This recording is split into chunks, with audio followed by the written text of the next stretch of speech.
Hi guys, it's Danny. In this video I'm going to show you how to look like this. This is my version of Ichigo Hollow from Bleach. It's one of my favourite animes ever, so I just had to do this makeup. I hope you guys liked the video, and if you want to find out how to look like this, just stay tuned. Okay, so the first thing you want to do is block out one of your eyebrows, only one, which is the right eyebrow for me. You want to go over this with a couple of layers of glue first of all, as always, just running along with the hairs and against the hairs to make sure everything's coated. Then taking a spatula and that same glue stick, you want to scrape off a small amount of the glue and run a nice thick layer over the top of your eyebrow. If you get any excess glue on the skin, you can just wipe this away using a baby wipe or makeup wipe, and then just let that layer dry. I'm then taking the HD finishing powder by NYX in the colour Banana, and I'm just going to place this over the top of the glue just to make sure it's all dry and set into place. And then what you want to do is take a white eyeliner pencil and start plotting out the shapes of the mask. So the easiest way to do this is to Google Ichigo Hollow and get a reference photo and try to copy the shape of the mask as best you can. But obviously with this you've got a bit of license to it. You can kind of create any shapes that you want and kind of make it fit your face better.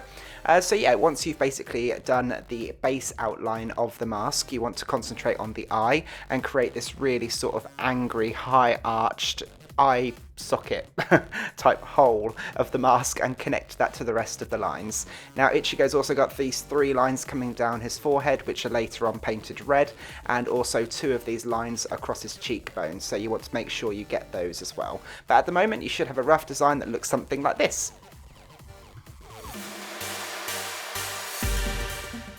With that same eyeliner pencil, you also want to plot out a rough shape for the teeth. So these are basically diamonds. They're little diamonds that run up along the mouth and also curve up as well, following your natural smile line.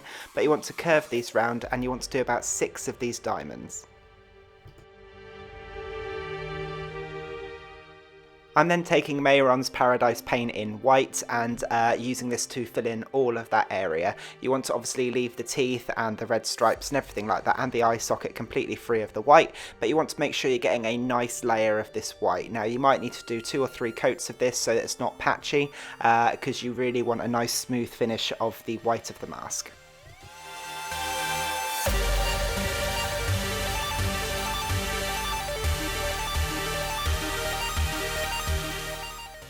And then once the white base is down, you want to take a powder. I'm using Ben Nye's Super White Powder just to set that makeup in place.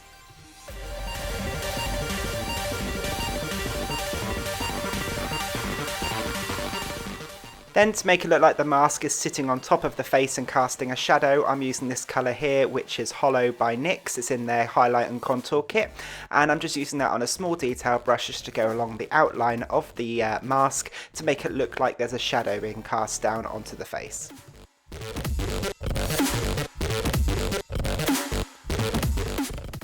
I'm then taking a matte black eyeshadow. This is Bulletproof by Sugarpill, and I'm using this very sparingly just on top of that brown closest to the mask to add extra depth.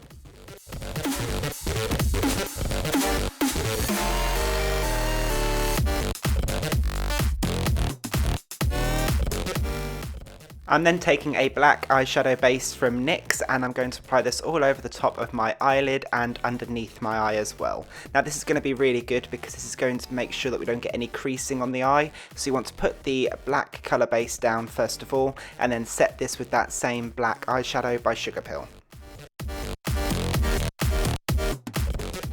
You then want to fill the rest of that eye socket in with the black eyeshadow. The reason we're not using the cream base here is just because I want to kind of keep it a little bit lighter. So with the black eyeshadow, because it's not quite as pigmented as a cream product, you're still going to see a little tiny bit of the skin show through, which I quite like because it wouldn't be naturally jet black. And then I'm just going to tighten up those lines and make sure everything's nice and smooth and straight, using a little tiny bit of the black cream again around the edge just to kind of make that a lot neater. I'm then taking Snazaroo's bright red water activated face paint, and I'm going to fill in those red lines going down the face. Now at the edge of those lines, what you want to do is take the black eyeshadow Bulletproof and mix it with a small amount of Sugarpill's Love Plus eyeshadow to create a very, very dark red colour, and you want to shade each base of those lines just to make it look like it's curving around the head and create a bit of a shadow as it goes around towards the back. I said that section about 10 times, that's the best you're gonna get.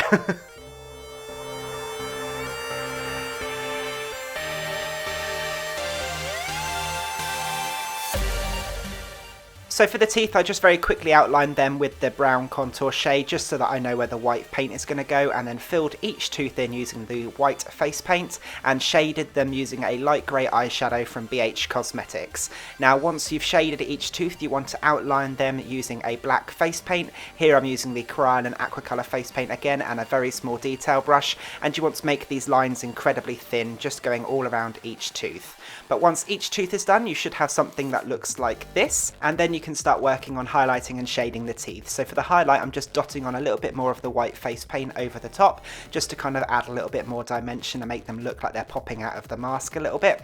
And then for the areas underneath the teeth, I'm just going to take that same brown contour shade on a small fluffy brush and just blend this into the white paint. I should also point out I only did 5 teeth rather than 6 because I just felt that it fitted on the mask a little bit better this way. And then for the body, I decided to paint on the Shinigami robes. So for this, I just created 2 white stripes starting at each shoulder, going down into a point on the centre of my chest, and then filled my shoulders in using the black aqua colour face paint again. Now once that's done, I added a little bit of shading to the section where the white meets my collarbones. So I just outlined the white using the black face paint, and then shaded using the brown contour colour mixed in with a little bit of the black eyeshadow to add extra depth. Okay, and then with the normal side of my face, I'm just going to make myself look a lot more angry and stressed out. So I'm just taking that same contour colour on a small detail brush, and I'm just going to emphasise the bags under my eyes, my nasolabial folds, and also hollow out the cheekbones using this shade as well.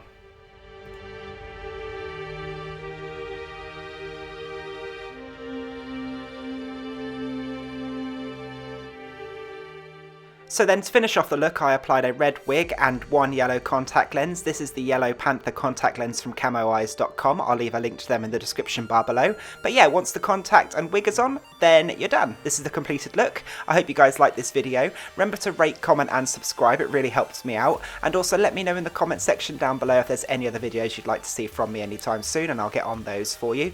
You can also now follow me on Facebook, Twitter and Instagram. I'll leave links to those in the description section below as well. But yeah guys, I hope you like this, and I'll see you all in the next one.